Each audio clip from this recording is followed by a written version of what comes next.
নমস্কাৰ এই মুহূৰ্তত আহি পৰিছে বিগ ব্ৰেকিং নিউজ এটা ডাঙৰ খবৰ অৱশেষত অপেক্ষাৰ অন্ত পৰি ৰাজ্যৰ লাখ লাখ ছাত্ৰ ছাত্ৰী ৰৈ আছিল কেতিয়া ঘোষণা হ'ব এইচএছৰ ফলাফল তেনেস্থলত আহি পৰিছে এই খবৰটো অৱশেষত এইচএছৰ ফলাফলৰ তাৰিখ ঘোষণা হ'ল 30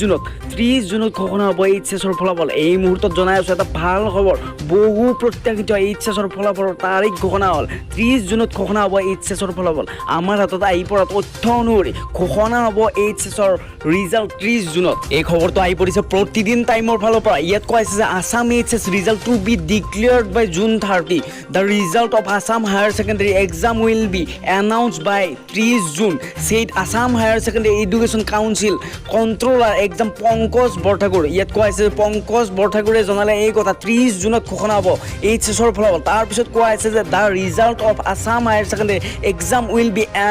announced by June 30 said Assam higher secondary education council HS controller exam Pankaj বৰঠাকুৰে এই কথা জনাইছে the HS 12th result will be announced by 30 June not this week he said the HS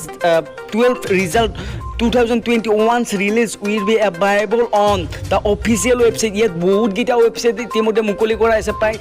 কি তোমালোকে কেনেদৰে চাব পাৰিবা ৰিজাল্ট তাৰ ওপৰতো তোমালোকক ভিডিঅ' বনাম কি ওয়েবসাইটত তোমালোকক উপলব্ধ হ'ব ৰিজাল্ট ইয়াত কোৱা আছে যে অৱশেষত অপেক্ষাৰ অন্ত পৰি তোমালোকৰ ৰিজাল্টক লৈ আহিল এই খবৰটো 30 জুনত ঘোষণা হ'ব এইচএছৰ ফলাফল